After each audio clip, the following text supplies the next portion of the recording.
الحمد للہ وحدہ والصلاة والسلام علی من لا نبی بعدہ اما بعد فاعوذ باللہ من الشیطان الرجیم بسم اللہ الرحمن الرحیم ما کان محمد ابا احد من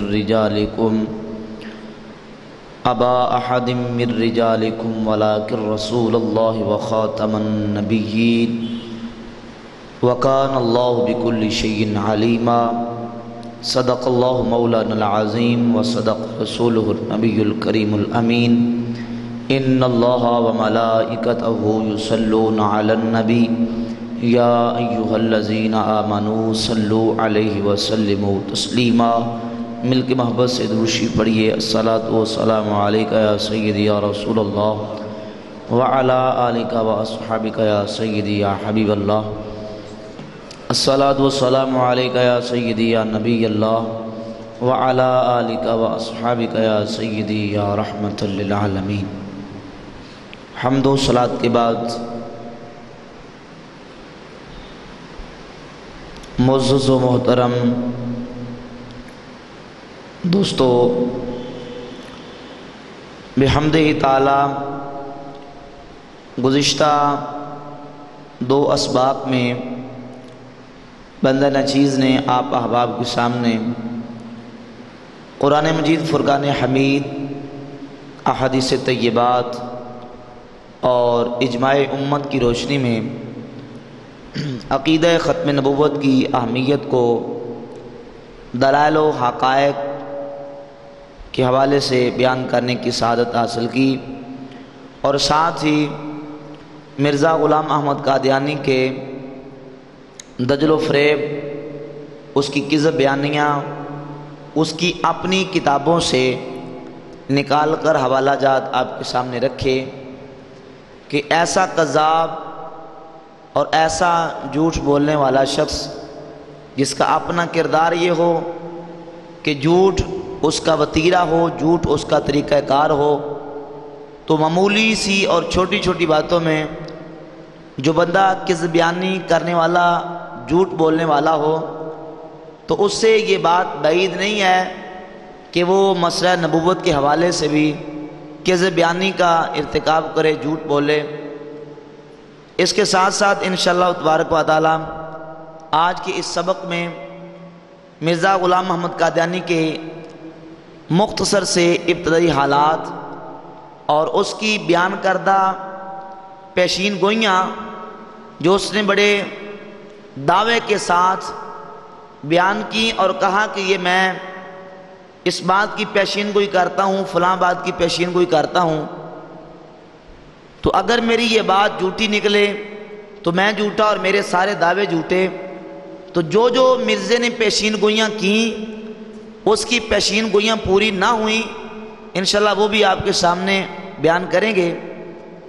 تو اس حوالے سے مرزا غلام احمد قادیانی نے اپنی پیدائش کے حوالے سے اپنی کتاب روحانی خزائن کی جلد نمبر 15 صفحہ نمبر 479 پہ بڑا مدح کا خیز اور بڑا حیا سوز انداز اپناتے ہوئے، بے شرمی اور ہٹ درمی کا اظہار کرتے ہوئے غلام محمد قادیانی اپنی پیدائش کا ذکر کرتا ہے اور کہتا ہے کہ اسی طرح پر میری پیدائش ہوئی، یعنی جیسا کہ میں ابھی لکھ چکا ہوں، میرے ساتھ ایک لڑکی پیدا ہوئی تھی جس کا نام جنت تھا، اور پہلے وہ لڑکی پیٹ میں سے نکلی تھی اور بعد اس کے میں نکلا تھا، اور میرے والدین کے گھر میں اور کوئی لڑکی یا لڑکا نہیں ہوا۔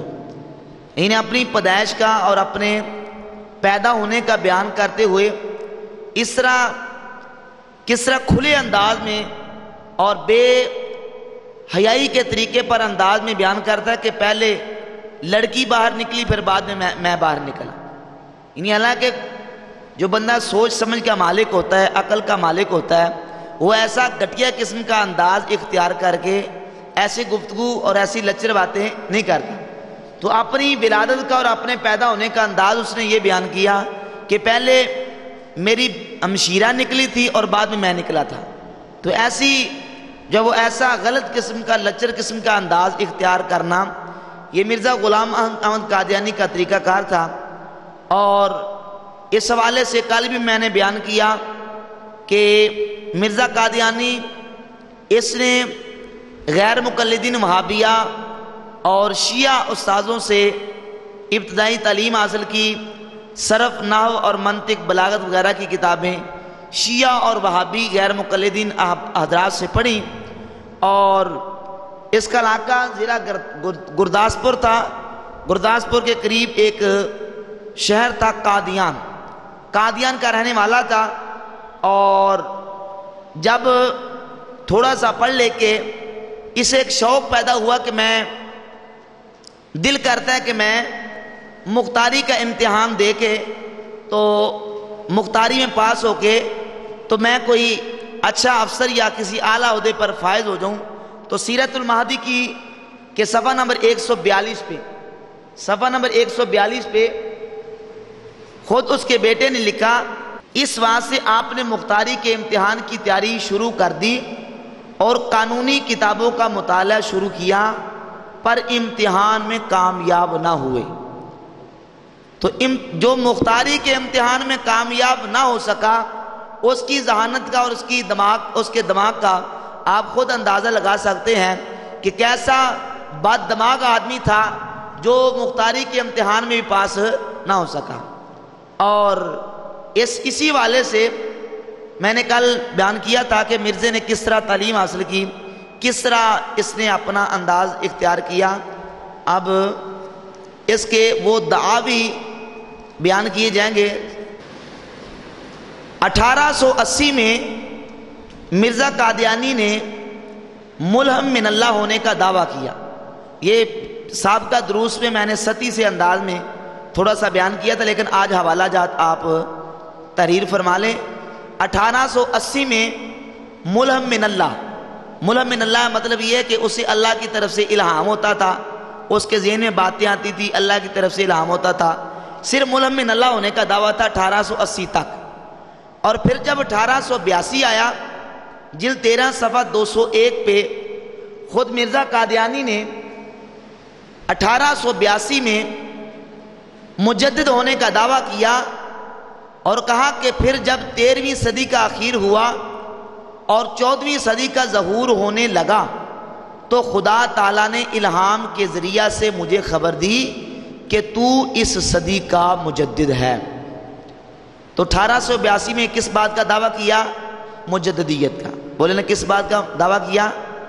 مجددیت کا. اس کا حوالہ ہے صفحہ 201 روحانی خزائن کی جلد نمبر 13.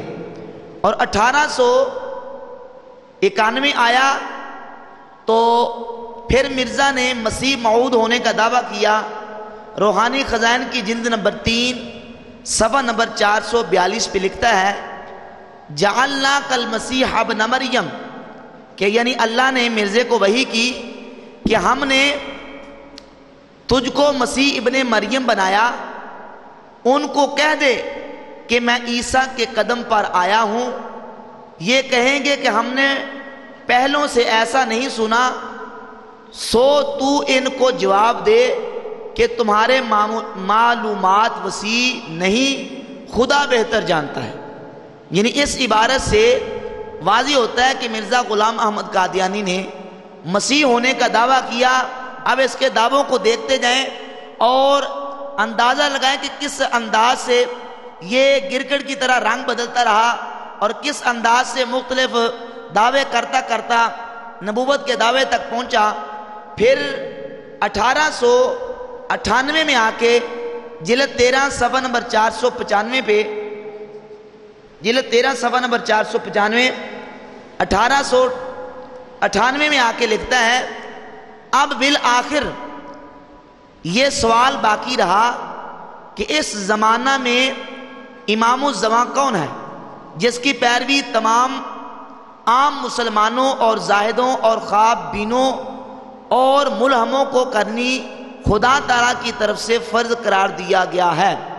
سو میں اس وقت بے دھڑک کہتا ہوں کہ خدا تعالیٰ کے فضل اور عنایت سے میں امام الزمان میں ہوں۔ کیا کہتا ہے امام الزمان؟ یعنی نبی اکرم صلی اللہ علیہ وسلم نے قرب قیامت سیدنا امام مہدی رضی اللہ تعالیٰ عنہ کے آنے کی آقا کریم علیہ الصلوۃ والسلام نے پیشین گوئی فرمائی کہ قرب قیامت ہوگا تو میری اولاد سے ایک بندہ آئے گا جس کا نام محمد ہوگا۔ نبی پاک علیہ الصلوۃ والسلام نے اس کی نشانیاں، اس کی علامات، اس کے والد کا نام فلاں ہوگا، اس کی والدہ کا نام فلاں ہوگا، اور پورا اس کی علامتیں اور اس کی نشانیاں بیان کی کہ وہ قرب قیامت آئے گا، آ کے دین اسلام کی مدد کرے گا، میری اولاد سے ہوگا۔ تو مرزا غلام محمد قادیانی پھر 98 میں آ کے پہلے مسیح موعود ہونے کا یعنی جناب عیسیٰ علیہ السلام ہونے کا دعویٰ کیا، اور پھر بعد میں یہ دعویٰ کر دیا کہ میں امام مہدی بھی ہوں، میں حضرت عیسیٰ علیہ السلام بھی ہوں، معاذ اللہ تعالیٰ۔ 1899 میں جا کے مرزا نے ذلی اور بروزی نبوت کا دعویٰ کیا۔ یہ روحانی خزائن کی جلد نمبر 18 صفحہ نمبر اس کا ہے 212، جلد نمبر 18 صفحہ نمبر 212 کہتا ہے کہ مگر میں کہتا ہوں کہ حضرت صلی اللہ علیہ وسلم کے بعد جو در حقیقت خاتم النبیین تھے، مجھے رسول اور نبی کے لفظ سے پکارے جانا کوئی اعتراض کی بات نہیں۔ اب پہلے دعویٰ کیا تھا؟ ملہم من اللہ ہونے کا، کہ مجھے اللہ کی طرف سے الہام آتے ہیں، یعنی گمراہی اور بے دینی کا پہلا زینہ جب اس نے چڑھا تو کہنے لگا کہ میں ملہم من اللہ ہوں، مجھے اللہ کی طرف سے الہام ہوتا ہے۔ پھر اس سے ترقی کرتا ہوا مجددیت کا دعویٰ کیا، پھر مجددیت کے دعوے کے بعد کہنے لگا کہ میں مسیح موعود ہوں، پھر مسیح موعود کے دعوے کے بعد امام مہدی بن گیا، اور پھر جب 1899 آیا تو کہنے لگا کہ مگر میں کہتا ہوں کہ حضرت صلی اللہ علیہ وسلم کے بعد جو در حقیقت خاتم النبیین تھے، مجھے رسول اور نبی کے لفظ سے پکارے جانا کوئی اعتراض کی بات نہیں، اور نہ اس سے مہر ختمیت ٹوٹتی ہے، کیونکہ میں بارہا بتلا چکا ہوں کہ میں بموجب آیت وآخرین منہم لما یلحقوا بہم بروزی طور پر وہی نبی خاتم الانبیاء ہوں، اور خدا نے آج سے 20 برس پہلے براہین احمدیہ میں میرا نام محمد اور احمد رکھا ہے، استغفر اللہ تعالی، اور مجھے حضرت صلی اللہ علیہ وسلم کا وجود قرار دیا۔ پس اس طور سے حضرت صلی اللہ علیہ وسلم کے خاتم الانبیاء ہونے میں میری نبوت سے کوئی تزلزل نہیں آیا، کیونکہ ذل اپنے اصل سے علیحدہ نہیں ہوتا، اور چونکہ میں ذلی طور پر محمد ہوں صلی اللہ علیہ وسلم، پس اس طور سے خاتم النبیین کی مہر نہیں ٹوٹی۔ تو 1899 میں آ کے مرزا نے ذلی اور بروزی نبوت کا دعویٰ کیا۔ اس عبارت میں وضاحت اس نے کر دی ہے کہ میں حقیقی نبی نہیں، مستقل نبی نہیں، بلکہ ذلی اور بروزی ہوں۔ ذلی بروزی کا مطلب کیا ہے کہ میں معاذ اللہ نقل کفر نہ باشد کہ نبی اکرم صلی اللہ علیہ وسلم کا ذل ہوں، پرتو ہوں، میں حضور کا عکس ہوں، تو سرکار کی صفات مجھ میں آ گئی، اور میں ان صفات سے متصف ہو کے میں خاتم الانبیاء اور محمد اور احمد بن گیا۔ تو یہ اس نے دعویٰ 1899 میں کیا، اور پھر جب 1899 گزرا تو مرزا کو اس بات پہ بھی صبر نہ آیا، پھر اس سے آگے بڑھا، اور جلد نمبر 17 صفحہ نمبر 435 پہ مرزا نے مستقل نبوت کا دعویٰ کیا۔ تحریر کرتا ہے کہ ما سوا اس کے یہ بھی تو سمجھو کہ شریعت کیا چیز ہے جس نے اپنی وحی کے ذریعے سے چند امر اور نہی بیان کیے اور اپنی امت کے لیے ایک قانون مقرر کیا، وہی صاحب الشریعت ہو گیا۔ پس اس تعریف کے روح سے بھی ہمارے مخالف ملزم ہے، کیونکہ میری وحی میں امر بھی ہے اور نہیں بھی، میری وحی میں امر بھی ہے اور نہیں بھی۔ یعنی قرآنی تعلیم تورات میں بھی موجود ہے۔ تو مطلب یہ کہ یہاں صاحب شریعت اور مستقل نبی ہونے کا جلد نمبر 17 اور صفحہ نمبر 435 پہ مرزے نے مستقل نبی ہونے کا دعویٰ کیا۔ اسی طرح جلد نمبر 18 صفحہ نمبر 231 پہ لکھتا ہے سچا خدا وہی ہے، سچا خدا وہی خدا ہے جس نے قادیان میں اپنا رسول بھیجا۔ تو یہاں معاذ اللہ آ کے مستقل رسالت کا دعویٰ بھی کر دیا۔ تو یہاں پھر آگے جا کے اپنی کتاب تذکرہ، جس کو مرزائی خدا کی وحی قرار دیتے ہیں، اور اس تذکرے کے بارے میں مرزا غلام احمد قادیانی نے اپنی کتابوں میں تحریر کیا کہ تذکرہ یہ قرآن کی طرح ہے، جس طرح قرآن پہ عمل کرنا اور قرآن پہ ایمان رکھنا ضروری ہے، اس طرح جو میرے اوپر وحی نازل ہوتی ہے، میرے اوپر الہام آتے ہیں، ان الہامات اور ان وحیوں پر ایمان رکھنا بھی یہ ہر مسلمان کے لیے فرض اور ضروری ہے معاذ اللہ۔ تو اس تذکرہ کی کہ صفحہ نمبر 492 پہ لکھتا ہے خدا وہ خدا ہے جس نے اپنے رسول کو یعنی اس عاجز کو ہدایت اور دین حق دے کر اس غرض سے بھیجا ہے تا وہ اس دین کو تمام دنیا پر غالب کرے۔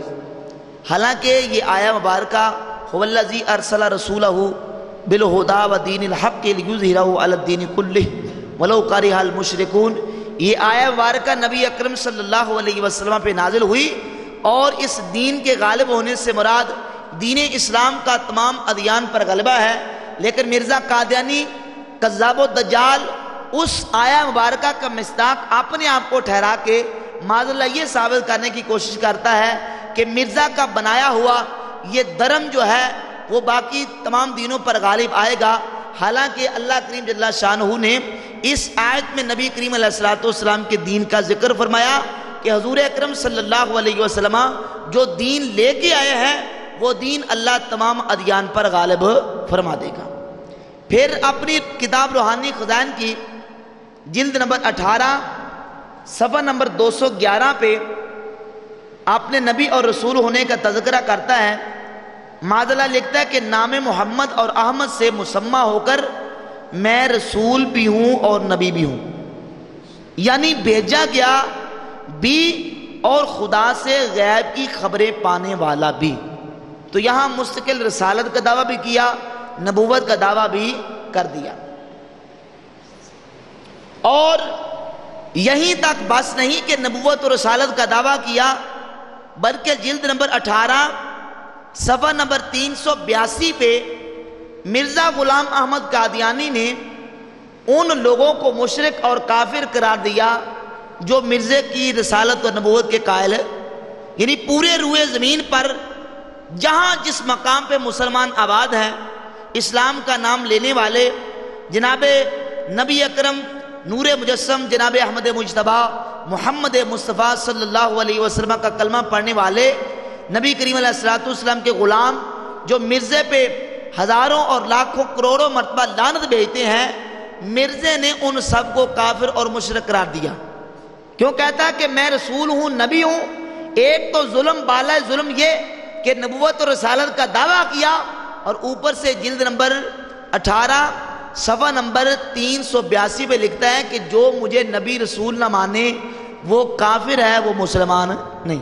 چنانچہ آدم، ابراہیم، نوح، موسیٰ، داؤد، سلیمان، یوسف، یحییٰ، عیسیٰ وغیرہ یہ تمام نام براہین احمدیہ میں میرے رکھے گئے، اور اس صورت میں گویا تمام انبیاء گزشتہ اس امت میں دوبارہ پیدا ہو گئے، یہاں تک کہ سب کے آخر مسیح پیدا ہو گیا، اور جو میرے مخالف تھے ان کا نام عیسائی اور یہودی اور مشرک رکھا گیا۔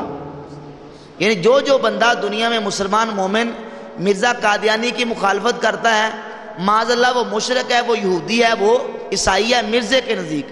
تو اس طرح کے دعوے کر کے مرزا جو وہ کافر مرتد ٹھہرا، اور اس کے ماننے والے بھی کافر اور مرتد ٹھہرے، اس کے ماننے والے بھی کافر اور مرتد ٹھہرے۔ صفحہ نمبر 20 نکالیں۔ ابھی اس کے علاوہ مرزا غلام احمد قادیانی کے آپ کے سامنے میں وجوہ کفر بیان کروں گا کہ ہم مرزا غلام احمد قادیانی اور اس کے ماننے والوں کو کافر کہتے ہیں، تو کیا ان کے ساتھ ہمارا کوئی سیاسی جھگڑا ہے یا کوئی وراثت کا یا کوئی ترکے کا ان کے ساتھ کوئی جھگڑا ہے، ان کے ساتھ ناراضگی ہے؟ ایسی کوئی بات نہیں۔ اور یہ بات بھی یاد رکھیں کہ مرزا غلام احمد قادیانی کے ماننے والے مرزئی، چاہے وہ ربوے والے مرزئی ہوں یا لاہور والے مرزئی ہوں، ان مرزئیوں کے مبلغین کا طریقہ کار اور طریقہ واردات ان کا یہ ہے، اگر آپ کو معلوم نہیں کہ یہ بندہ مرزئی ہے اور اجنبی آدمی ہے، جب وہ کسی محفل میں آ کے بیٹھے گا نا تو ان کا طریقہ واردات یہ ہوتا ہے کہ سب سے پہلے آ کے ان کی تربیت اس طرح کی جاتی ہے، ان کے مبلغین کی، ان کے پادریوں کی، کہ آ کے سب سے پہلے وہ سیاست کی بات شروع کریں گے، ملک کے انتظامی معاملات کے حوالے سے اور اخباروں کے حوالے سے گفتگو کریں گے کہ آج اخبار میں یہ مسئلہ آ گیا، آج اخبار میں یہ، میں باتیں وہ بتا رہا ہوں کہ جو تجربہ شدہ ہے، اور ان کا طریقہ واردات اور ان کے جو مربی اور مبلغین ہیں ان کو یہ طریقہ بتایا جاتا ہے کہ آپ نے گفتگو کس انداز سے شروع کرنی ہے۔ تو ظاہر ہے ملکی حالات کے حوالے سے جب بندہ بولتا ہے تو ہر بندہ کان لگا کے سنتا ہے کہ یہ بندہ کیا کہہ رہا ہے اور حالات کے حوالے سے کیا بول رہا ہے۔ تو سب سے پہلے وہ اخباروں کے حوالے سے اور سیاست کے حوالے سے، ملکی انتظام کے حوالے سے گفتگو کرتے ہیں، پھر وہ چلتے چلتے بات مذہب کی طرف لے کے اس انداز میں آتے ہیں کہ مختلف فرقوں کے حوالے سے گفتگو شروع کر دیتے ہیں۔ دیکھیں جی، وہ فلاں فرقے والے ان کو کافر کہتے ہیں، اہل سنت والے دیوبندیوں کو کافر کہتے ہیں، دیوبندی اہل سنت کو کافر کہتے ہیں، وہابی حضرات جو ہیں وہ شیعوں کو کافر کہتے ہیں، شیعہ وہابیوں کو کافر کہتے ہیں، اہل سنت شیعوں کہتے ہیں، شیعہ اہل سنت کو کہتے ہیں۔ دیکھیں یہ آپس میں مولویوں کے جھگڑے ہیں۔ پہلی بات سیاست کی شروع ہوگی اور اس کے بعد ان کا طریقہ کار یہ ہے کہ پھر وہ آ جائیں گے علماء کے خلاف۔ کن کے خلاف آئیں گے؟ علماء کے، کہ علماء کو لتاڑیں گے، علماء کے خلاف بات کریں گے۔ دیکھیں یہ سارے جھگڑے علماء کے ہیں، یہ آپس میں علماء نے لوگوں کو الجھایا ہے، لوگوں کو آپس میں لڑا رہے ہیں، حالانکہ کلمہ ایک ہے، جو ہے وہ خدا ایک ہے، قرآن کتاب ایک ہے، بس یہ علماء کا سارا قصور ہے، یہ ان کے سیاسی مشن ہے، یہ ان کی روٹیوں کا مسئلہ ہے، یہ ان کے پیٹ کا مسئلہ ہے۔ اس طرح کا انداز اختیار کر کے تو علماء کے خلاف گفتگو کریں گے اور پھر فرقے بازی کے حوالے سے گفتگو شروع کر دیں گے۔ تو جو سادہ لوگ ہیں جن کا دین کے ساتھ زیادہ مس اور جن کا رابطہ دیندار لوگوں کے ساتھ نہیں ہے، ان کے ذہن پہلے ہی کچے سے ہوتے ہیں، جب اس طرح کی گفتگو سنتے ہیں نا تو ان کے ذہن اور زیادہ تذبذب کا شکار ہوتے ہیں، ڈاواں ڈول ہوتے ہیں کہ یہ بات واقعہ بندہ صحیح کر رہا ہے۔ پھر آخر میں وہ آ کے تو اس حوالے سے اگر اپنا ظاہر کرنا چاہتے ہیں تو آخر میں جا کے نتیجتاً فائنل جب گفتگو ہوتی ہے تو اس انداز میں بات ختم کرتے ہیں کہ مرزا غلام احمد قادیانی تو بڑا اللہ کا ولی تھا، بڑا اللہ کا نیک بندہ تھا، بڑا متقی پرہیزگار تھا۔ دیکھیں فلاں کتاب میں اس کی فلاں علماء نے، فلاں عالم نے اس کی تعریف کی ہے اور فلاں عالم نے اس کی جو ہے وہ مدح بیان کیا ہے، بڑا نیک آدمی تھا۔ یہ تو زبردستی علماء نے اس پر کفر کے فتوے لگا دیے، حالت جذب و مستی میں اس نے ایسی باتیں کی ہیں، تو وہ تو بڑا پہنچی ہوئی شخصیت تھی، بڑا اسے کشف اور الہام حاصل تھے۔ تو یہ علماء کی سیاسی چپکلش تھی، یہ بس نہ ان کا کوئی ذاتی ان کے اناد تھے، حسد اور بغض کی وجہ سے یہ مرزا کو کافر اور مشرک کہتے ہیں، مرزا کو مرتد کہتے ہیں، حالانکہ اس میں ارتداد والی اور کفر والی کوئی بات نہیں۔ تو اس انداز میں جب وہ یہ ساری بات چلاتے چلاتے لے کے آتے ہیں تو ایک سادہ ذہن رکھنے والا بندہ جس کے ذہن میں پہلے یہ بات بھر دی جاتی ہے کہ یہ علماء بس علماء روٹیوں کے لیے اپنا پیٹ جو سیدھا کرنے کے لیے یہ لوگوں کو آپس میں لڑا رہے ہیں، ورگلا رہے ہیں، تو جب اس کا ذہن پہلے بن گیا نا ایسا تو پھر اس کو مرزے کے حوالے سے جب گفتگو اس کے سامنے کی جاتی ہے تو وہ جلدی سے اس کو قبول کر لیتا ہے۔ اگر تو اس کا ایمان کامل ہے، ایمان مضبوط ہے، تو پھر اس پہ لعنت بھیجتا ہے کہ تو دفع ہے، تو لعنتی ملعون ہے، خبیث ہے، تو دجال مرتد ہے، مجھے بے ایمان کرنے کے لیے ہے۔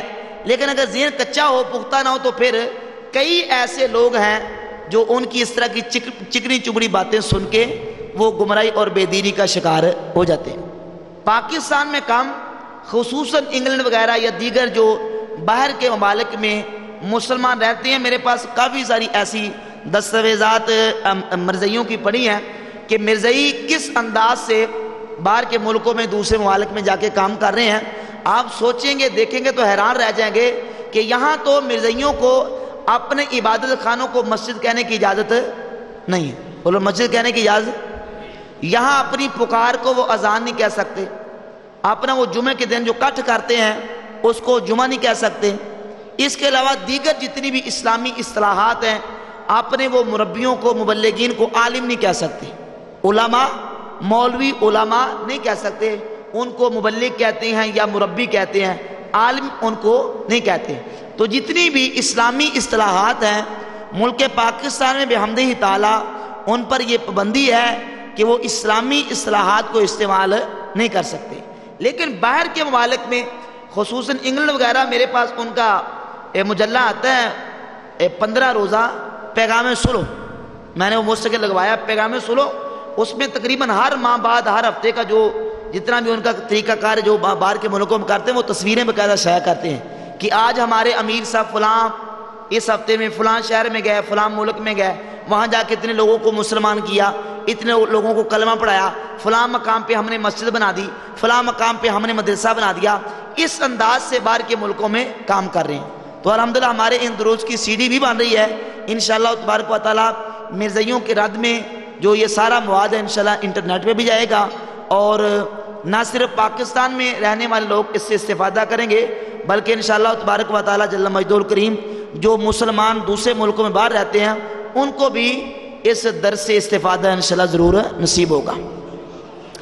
تو اس حوالے سے یہ بات یاد رکھیں کہ جو بندہ اس انداز سے گفتگو کرتا آپ کو نظر آئے، اس طریقہ کار سے کسی مجلس میں بیٹھ کے کسی موقع پہ بیٹھے اس انداز سے گفتگو کرتا نظر آئے اور ہو اجنبی، آپ اسے جانتے نہ ہوں، تو اس پہ کڑی نظر رکھیں کہ یہ بندہ ہو سکتا ہے کہ مرزائی ہو، کیونکہ مرزائیوں کے تبلیغ کا طریقہ کار میں نے آپ کے سامنے بیان کر دیا، یہ ان کے تبلیغ اور بات شروع کرنے کا طریقہ کار ہے۔ تو میں نے بات یہاں سے شروع کی تھی کہ یہ تاثر دینے کی کوشش کرتے ہیں کہ مرزائیوں کے ساتھ اور مرزا غلام احمد قادیانی کے ساتھ مسلمان علماء کو ذاتی رنجش تھی، ذاتی عداوت تھی، کیونکہ مرزا عیسائیوں کے خلاف بڑا کام کر رہا تھا اور پورے ہندوستان میں اس کا بڑا چرچا اور شہرہ تھا۔ علماء نے حسد کی وجہ سے اسے کافر اور مرتد قرار دیا ہے، حالانکہ اس میں کفر اور ارتداد کی کوئی صورت موجود نہیں، لیکن میں آپ کے سامنے مرزا غلام احمد قادیانی کی اپنی کتابوں کے حوالے پیش کر کے یہ بات واضح اور روزے روشنی کی طرح عیاں کر کے دکھاؤں گا کہ مرزا غلام احمد قادیانی کو علماء اسلام نے کسی ذاتی رنجش یا کسی حسد اناد کی وجہ سے کافر مرتد قرار نہیں دیا، بلکہ مرزا اپنے کفریات اور اپنے ان خباثات کی وجہ سے خود کافر و مرتد ہے اور دائرہ اسلام سے خارج ہے، اس کا اسلام کے ساتھ کوئی تعلق۔ اس کے کفر کی وجوہات میں سے سب سے پہلی وجہ یہ ہے کہ اس نے اپنی کتاب تذکرہ، جس کو یہ قرآن کے برابر قرار دیتے ہیں، اس کے صفحہ نمبر 192 پہ لکھا ہے، میں نے اپنے ایک کشف میں دیکھا کہ میں خود خدا ہوں اور یقین کیا کہ وہی ہوں اور میرا اپنا کوئی ارادہ اور کوئی خیال اور کوئی عمل نہ رہا۔ یعنی اپنے اس کتاب میں لکھتا ہے کہ معاذ اللہ میں خدا ہوں، تو جو اپنے آپ کو بندہ خدا کا ہو کے اپنے آپ کو خدا کہے، بتائیں وہ مسلمان ہے؟ بول کے کہیں وہ مسلمان ہے؟ وہ کیا ہے؟ مرتد و کافر ہے۔ وہ کیا مرتد و کافر ہے، وہ کوئی مسلمان ہو سکتا؟ تو سب سے پہلی وجہ مرزے کے مرتد ہونے کی یہ ہے کہ اپنی کتابوں میں خود مرزے نے اپنے آپ کو خدا کہا، اور اس کے ساتھ جلد نمبر 22 صفحہ نمبر 220 پہ قرآن مجید فرقان حمید کی توہین اور گستاخی کرتے ہوئے اپنی اس کتاب تذکرہ کو، جس میں انگریزی بھی ہے، سنسکرت ہے، عبرانی، یونانی وغیرہ اور مختلف پنجابی اور دیگر زبانیں مل کے یہ ایک شیطانی الہاموں کا مجموعہ جو ہے اس نے تیار کر کے اس کا نام تذکرہ رکھا۔ اس کتاب کے بارے میں کہتا ہے، مگر میں خدا تعالیٰ کی قسم کھا کر کہتا ہوں کہ میں ان الہامات پر اسی طرح ایمان لاتا ہوں جیسا کہ قرآن شریف پر اور خدا کی دوسری کتابوں پر، اور جس طرح میں قرآن شریف کو یقینی اور قطعی طور پر خدا کا کلام جانتا ہوں، اسی طرح اس کلام کو بھی جو میرے پر نازل ہوتا ہے خدا کا کلام یقین کرتا ہوں۔ تو معذرہ جس طرح کہتا ہے قرآن کو میں مانتا ہوں، اسی طرح اس کے برابر اپنے تذکرے کو جس میں شیطانی الہامات ہیں قرآن کے برابر قرار دے کر یہ قرآن مجید فرقان حمید کا گستاخ اور بے ادب ٹھہرا، لہذا یہ بھی اس کے کفر کی ایک وجہ ہے۔ مرزا قادیانی قرآن کا جو ہے وہ گستاخ ہونے کی وجہ سے بھی کافر اور مرتد ہے، بولے کافر اور۔ تیسری وجہ اس کی جلد نمبر 18 روحانی خزائن کی صفحہ نمبر 207 پہ لکھتا ہے کہ اسی کتاب میں میری نسبت یہ وحی اللہ ہے، جر اللہ فی حلال الانبیاء، یعنی خدا کا رسول نبیوں کے حلوں میں دیکھو براہین احمدیہ۔ پھر اسی کتاب میں اس مکالمہ کے قریب ہی یہ وحی اللہ ہے کہ محمد الرسول اللہ والذین معہ اشداء علی الکفار رحماء بینہم، اس وحی الہی میں میرا نام محمد رکھا گیا اور رسول بھی۔ اسی طرح براہین احمدیہ میں اور کئی جگہ رسول کے لفظ سے اس عاجز کو یاد کیا گیا۔ تو یہاں رسالت و نبوت کا دعویٰ کر کے مرزا خود اپنے کلام سے کافر اور مرتد ٹھہرا، علماء نے اس کو کافر اور مرتد کسی حسد کی وجہ سے کہا نہیں، بولے کسی حسد کی وجہ سے کہا۔ یہ میرے ہاتھ میں روحانی خزائن کی جلد نمبر 22 ہے، صفحہ نمبر 502 پہ لکھتا ہے کہ میرا نام براہین احمدیہ میں محمد اور احمد رکھا اور حضرت صلی اللہ علیہ وسلم کا بروز مجھے قرار دیا ہے۔ تو یہاں بھی نبوت اور رسالت کا دعویٰ کیا، اور پھر یہیں تک نہیں، کون سی جلد نمبر 18 کے صفحہ نمبر 231 پہ لکھتا ہے کہ سچا خدا وہی خدا ہے جس نے قادیان میں اپنا رسول بھیجا۔ تو قادیانی مرتد رسول بن کے معذلہ یہ دعویٰ کر کے مرتد اور کافر ٹھہرا، اس کا اسلام کے ساتھ کوئی تعلق نہیں۔ تو کتنی وجہ ہوگی اس کے کفر کی؟ نمبر 1 اس نے اپنے آپ کو خدا کا، پہلا کفر۔ نمبر 2 اپنے شیطانی الہامات کو قرآن کے برابر کہا، دوسرا کفر۔ نبوت اور رسالت کا دعویٰ کیا، بولے کتنا کفر ہو گیا؟ تیسرا کفر۔ اب چوتھا کفر۔ اہل اسلام کا عقیدہ ہے کہ جناب عیسیٰ علی نبینا علیہ السلام کو اللہ کریم جل شانہ نے خرق عادت طریقے پر بغیر باپ کے حضرت جناب جبریل امین علیہ السلام کے نفخ سے، ان کے پھونکنے سے حضرت مریم رضی اللہ تعالی عنہ کو عیسیٰ علیہ السلام جیسا بیٹا بغیر باپ کے اللہ کریم جل شانہ نے عطا فرمایا۔ یہ اہل اسلام کا عقیدہ ہے، اور قرآن مجید فرقان حمید نے اس عقیدے کو بڑی وضاحت کے ساتھ بیان کیا۔ لیکن مرزا قادیانی اپنی کتاب روحانی خزائن کی جلد نمبر 19 صفحہ نمبر 18 پہ حضرت عیسیٰ علیہ السلام کی شان میں گستاخی کرتے ہوئے حضرت عیسیٰ علیہ السلام کی اس خرق عادت ولادت کا انکار کرتا ہے، اور کہتا ہے کہ مریم کی وہ شان ہے جس نے ایک مدت تک اپنے تئیں نکاح سے روکا، پھر بزرگان قوم کے نہایت اصرار سے بوجہ حمل کے نکاح کر لیا۔ معذلہ بغیر نکاح کے ان کو حمل ہو گیا تھا، تو اعلیٰ باللہ تعالی حضرت مریم رضی اللہ تعالیٰ عنہ کو جب حمل ہوا تو انہوں نے پھر مجبوراً نکاح کر لیا۔ لوگ اعتراض کرتے ہیں کہ برخلاف تعلیم توراۃ عین حمل میں کیوں کر نکاح کیا گیا؟ یعنی ان کو حمل ہو چکا تھا اور بعد میں حضرت مریم رضی اللہ تعالیٰ عنہ کا معذر نکاح کیا گیا، اور بطول ہونے کے عہد کو کیوں ناحق توڑا گیا، اور تعدد ازواج کی کیوں بنیاد ڈالی گئی؟ یعنی باوجود یوسف نجار کی پہلی بیوی کے ہونے کے پھر مریم کیوں راضی ہوئی کہ یوسف نجار کے نکاح میں آوے؟ مگر میں کہتا ہوں کہ یہ سب مجبوریاں تھیں جو پیش آ گئیں اس صورت میں، لوگ قابل رحم تھے نہ قابل اعتراض. تو معاذ اللہ کہتا ہے کہ علیہ باللہ تعالی سیدہ مریم رضی اللہ تعالی عنہ جن کی شان و عظمت کو قرآن مجید فرقان حمید نے بیان کیا اور ان کی سورت کا نام رکھا ہے وہ ہے سورہ مریم. وہ کون سی سورت ہے؟ تو سیدہ مریم بطول رضی اللہ تعالیٰ عنہ پاک دامنہ، جن کی پاک دامنی کو، جن کی عفت کو، جن کی عصمت کو، جن کی حیا کو اللہ نے قرآن میں بیان کیا اور نبی پاک صلی اللہ تعالیٰ علیہ وسلم نے احادیث طیبات میں بیان کیا کہ اللہ کریم جل شانہ، اللہ رب العالمین جل شانہ جنت میں سیدہ مریم رضی اللہ تعالی عنہا کو نبی پاک علیہ السلام کے عقد میں دے کر حضور کی جنت میں ان کو بیوی بنائے گا. تو ایسی پاکیزہ اور حیا والی عورت پر اس خبیث ملعون نے تہمت لگا کر ان کی شان میں بے ادبی گستاخی کر کے کفر اور ارتداد کا ارتکاب کیا. تو پتہ چلا مرزا اپنی تحریروں اور اپنے بیانات کی روشنی میں یہ کافر و مرتد ہے، اس میں کسی دوسرے کا قصور ہرگز نہیں ہے.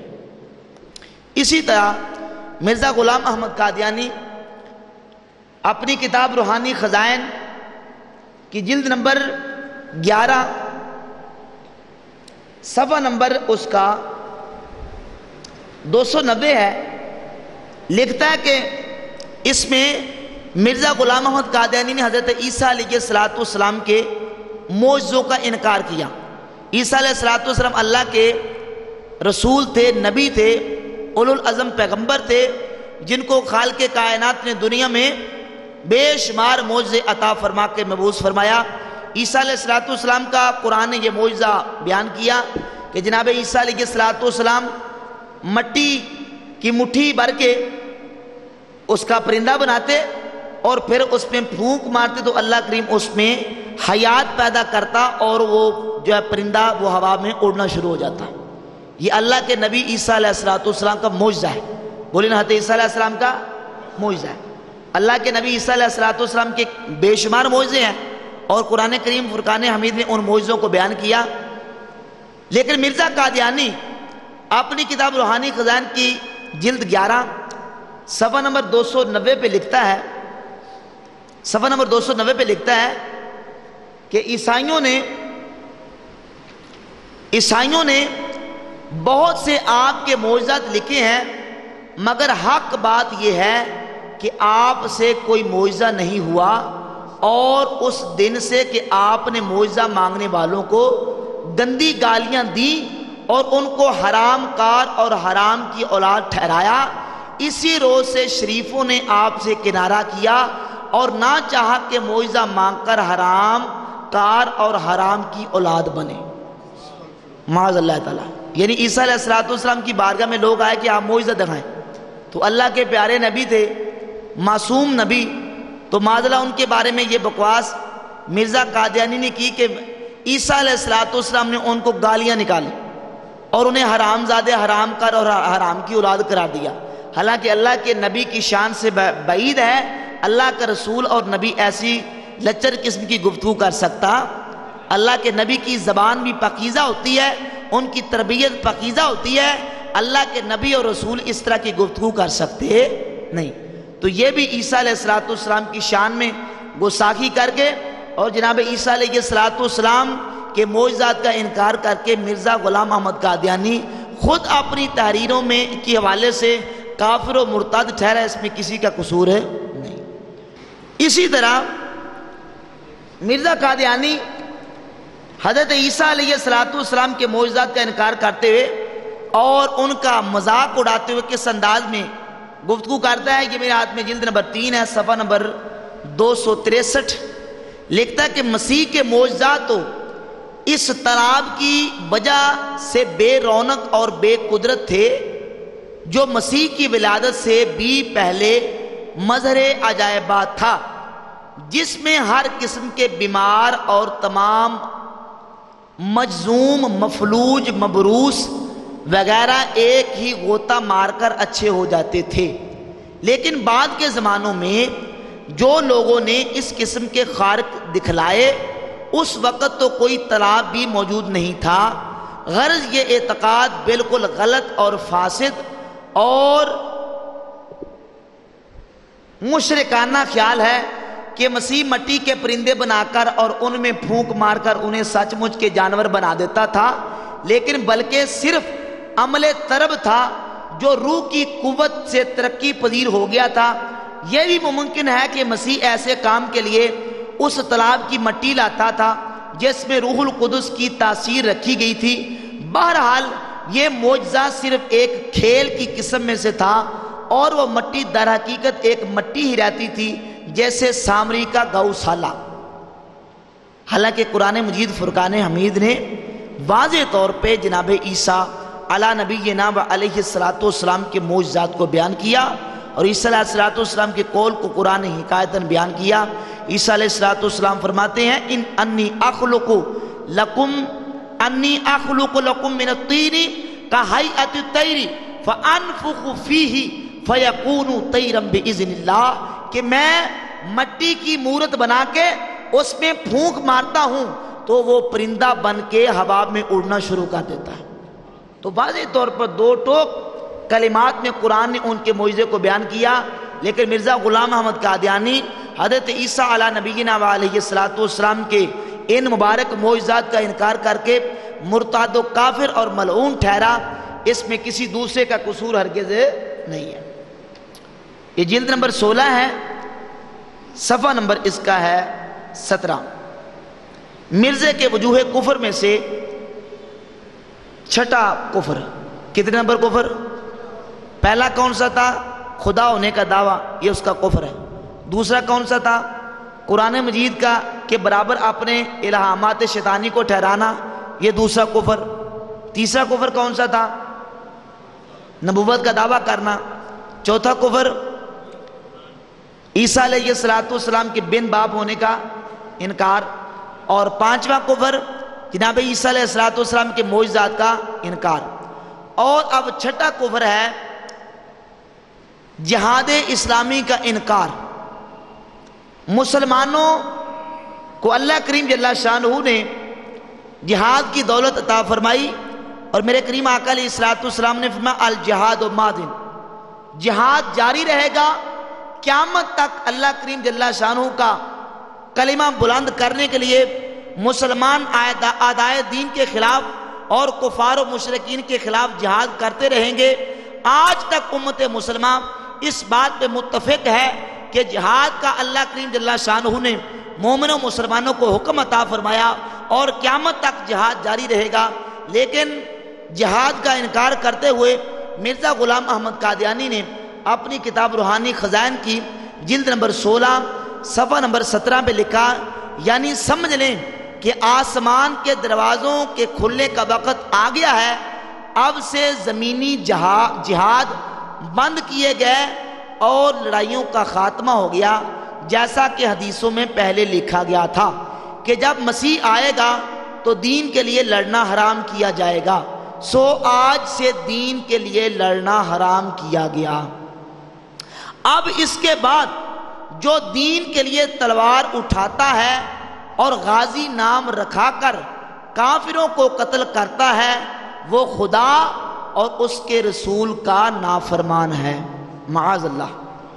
اعوذ باللہ تعالیٰ قرآن مجید فرقان حمید کا انکار اور احادیث طیبات کا انکار کر کے مرزا غلام قادیانی نے جہاد اسلامی کی فرضیت کا انکار کیا اور جہاد اسلامی کا مذاق اڑایا، اور جلد نمبر 17 روحانی خزائن کی صفحہ نمبر 78 پہ لکھتا ہے دشمن ہے وہ خدا کا جو کرتا ہے اب جہاد، منکر نبی کا ہے جو یہ رکھتا ہے اعتقاد۔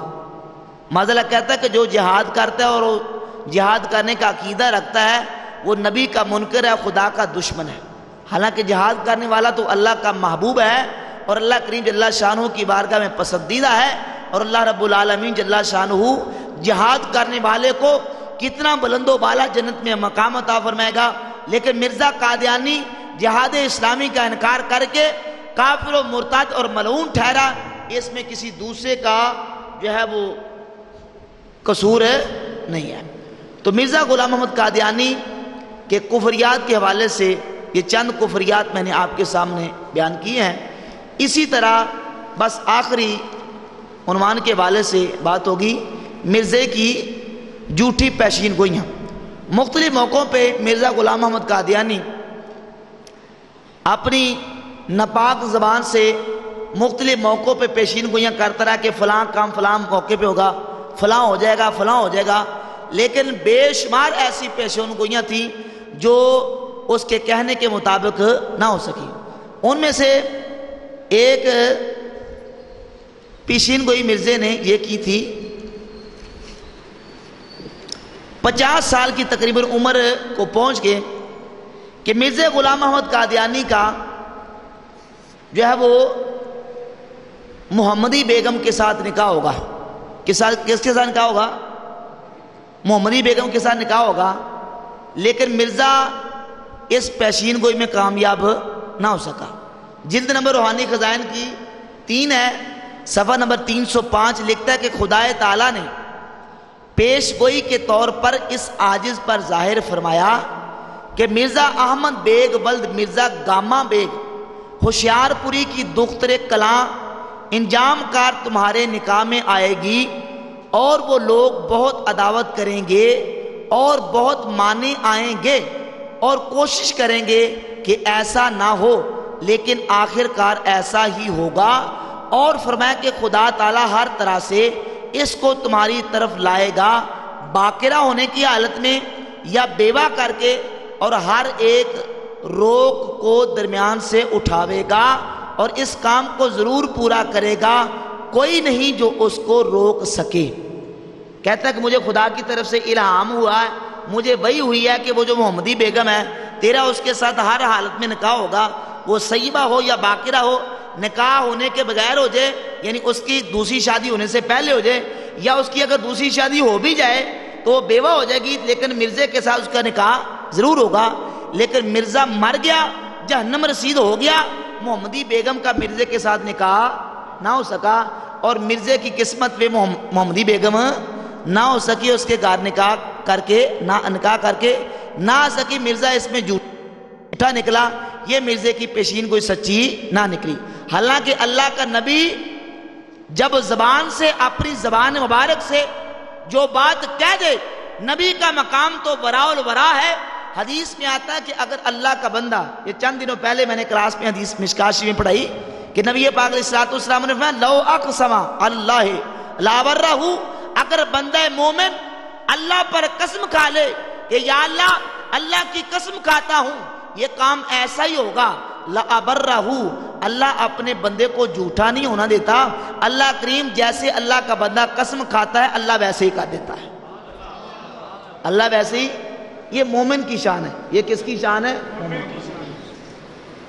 عام مومن کی شان یہ ہے کہ مومن جب اللہ کی بارگاہ میں قسم کھا لے، اللہ کریم کا محبوب ہوتا ہے، رب العالمین اسے جھوٹا ہونے۔ لیکن مرزا قادیانی ایک موقع پہ نہیں، ہزاروں موقعوں پہ ذلیل و رسوا ہوا، اور ہزاروں موقعوں پہ اس پہ لعنت کی گئی، اور ہزاروں مقامات پہ اس کی پیشین گوئیاں جھوٹی نکلی، سچی نہ نکلی۔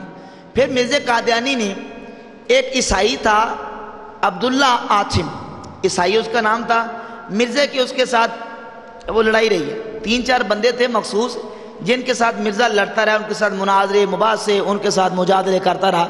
ان میں سے ایک عیسائی تھا عبداللہ آتھم، اس کے بارے میں مرزا نے پیشین گوئی کر دی کہ 5 ستمبر 1894 کو عبداللہ آتھم مر جائے گا۔ اسے کیا ہوگا؟ پیشین گوئی تو کر بیٹھا، اپنی گندی زبان سے یہ بات لوگوں کو باور تو کرا چکا کہ یہ عبداللہ آتھم مر جائے گا 5 ستمبر 1894 کو۔ لیکن ہوا کیا؟ 1894 کا کی پیشین گوئی کی، لیکن اب مرزا کی جان پہ بن گئی کہ یہ کیسے ہوگا، یہ تو نہیں مرے گا۔ اب کبھی تویز لکھوا رہا ہے، کبھی جناب والا منتر پڑھوا رہا ہے، اور اس کے مرزا کے بیٹے نے خود لکھا کہ مرزا صاحب نے اتنے جتن کیے کہ کسی طریقے سے یہ عبداللہ آتھم مر جائے، لیکن 5 ستمبر 1894 گزر گیا، عبداللہ آتھم مرا، وہ عیسائی مرا۔ عیسائیوں نے باقاعدہ جناب اپنے مقام پہ جشن کیا اور کہا کہ یہ جو مرزا قادیانی جھوٹا کذاب ہے، اس نے یہ پیشین گوئی کی تھی، یہ ہمارا عیسائی پادری عبداللہ عاصم زندہ اور موجود ہے، تمہارا مرزا جھوٹا ہے، یہ سچا ہو سکا نہیں۔ یہ بھی مرزے کی جھوٹی پیشین گوئی تھی۔ اسی طرح اپنی کتاب تذکرہ کے صفحہ نمبر 591 پہ پیشین گوئی کی ہے کہ ہم مکہ میں مریں گے یا مدینہ میں۔ کیسا ناپاک ہے اور کیسی پاک جگہوں کے نام لے رہا ہے، ایسا خبیث ناپاک پاکیزہ جگہوں کے نام لے رہا ہے، کہتا ہے ہم مکے میں مریں گے یا مدینے میں۔ تو مرزا کہاں مرا؟ ہیٹرین میں۔ بے ایمان پخانے کے ساتھ بالکل ملوث اور آلودہ تھا، گندگی کے ساتھ اس کے کپڑے سارے آلودہ تھے، اس حالت میں مرا اور دعوے مکے اور مدینے کے میں مرنے کے کر رہا ہے۔ ایسے ناپاک جسم کو مدینہ قبول کرتا؟ میرا آقا کریم علیہ السلام نے فرمایا المدینہ تو کلکیر، مدینہ بٹی کی طرح ہے۔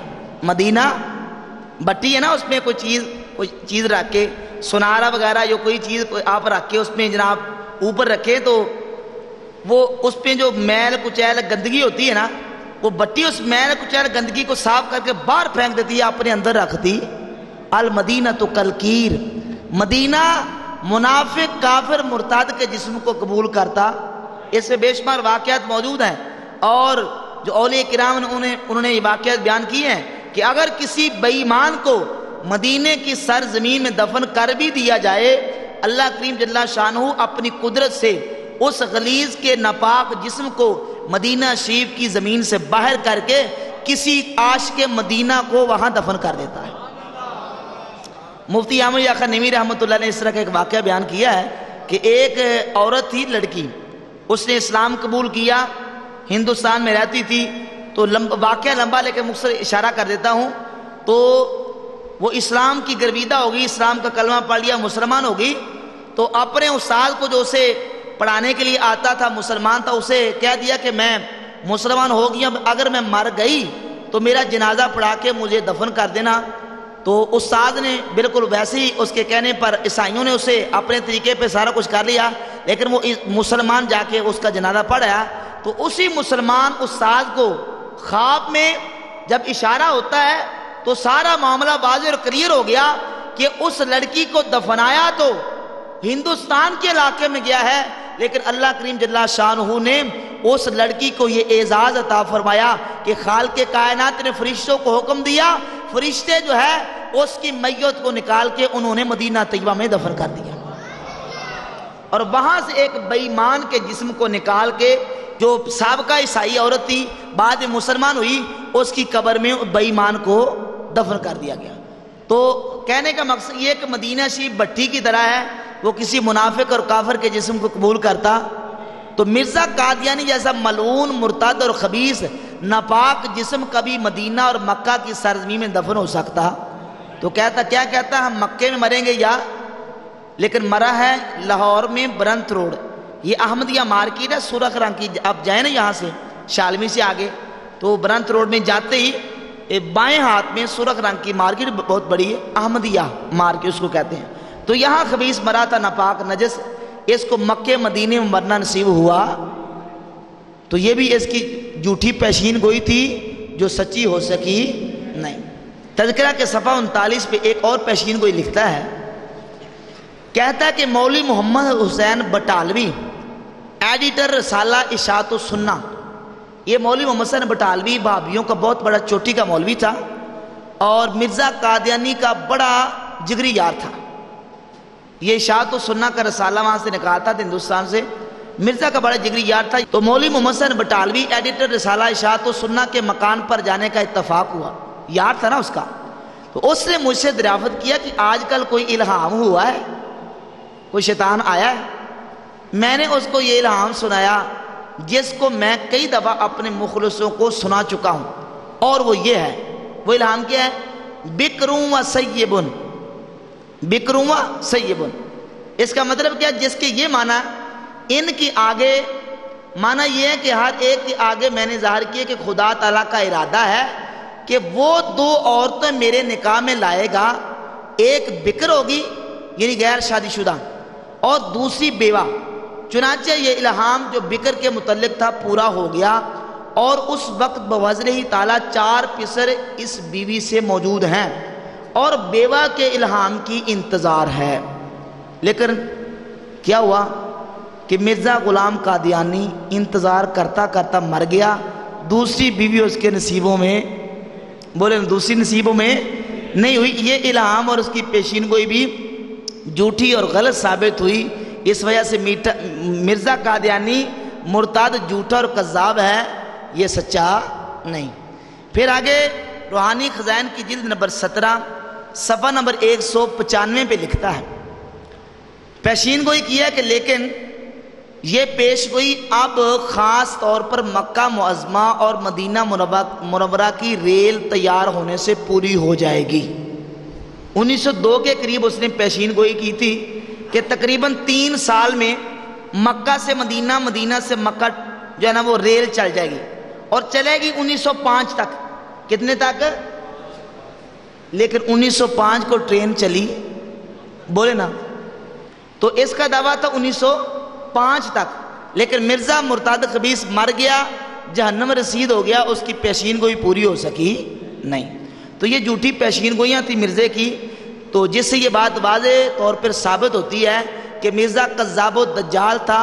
یہ کسی صورت میں، کسی زاویے سے، کسی حوالے سے آپ دیکھتے ہیں اس کی صداقت اور یہ سچا ثابت نہیں ہوتا۔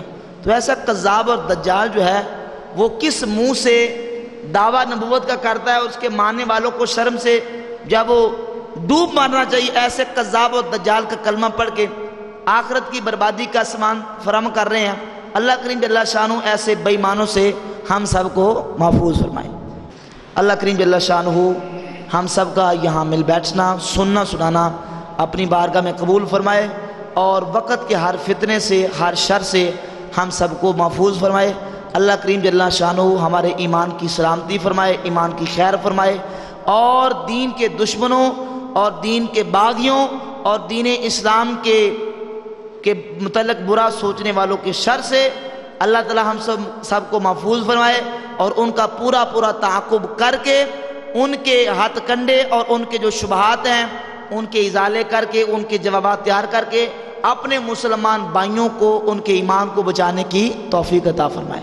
دیکھیں یہ درس ہو رہا ہے، یہ سبق ہو رہے ہیں، اس میں صرف ہمارا ہی فائدہ نہیں جو بیٹھے ہیں جو بیان کر رہے ہیں، بلکہ سی ڈی بن رہی ہے، تو سی ڈی کے بننے کا مقصد یہ ہے کہ یہ جو درس ہے، یہ سبق ہے، یہ یہاں تک محدود نہ رہے، بلکہ لوگ اس کو دیکھیں اور دور تک یہ بات پہنچے، تاکہ لوگ مرزائیوں کے ان کفری عقائد سے آگاہ ہو کے اپنے ایمان کو بچائیں اور ان کے شر اور ان کے فتنے سے محفوظ رہ سکیں۔ اللہ کریم قبول فرمائے۔ وما علینا الا البلاغ۔ پوچھا تھا آپ نے کہا کہ سیدہ مریم رضی اللہ تعالیٰ عنہ کا جنت میں نبی کریم علیہ السلام کے ساتھ عقد ہوگا، اس کا حوالہ بیان کر دیں۔ تو یہ طبرانی کی جلد 3 صفحہ 415 ہے۔ حضرت سعد بن جنادہ رضی اللہ تعالیٰ راوی ہیں، قال رسول اللہ صلی اللہ علیہ وسلم ان اللہ زوجنی فی الجنت مریم بنت عمران ومرأۃ فرعون و اخت موسیٰ، کہ اللہ تعالیٰ نے نبی پاک علیہ السلام کا عقد جنت میں حضرت مریم بنت عمران اور امرأ فرعون یعنی آسیہ اور حضرت موسیٰ علیہ السلام کی ہمشیرہ کے ساتھ فرمائے گا۔ کتنی خوش نصیب ہیں۔ اللہ تعالیٰ ہم سب کو صراط مستقیم پر چلنے کی توفیق عطا فرمائے۔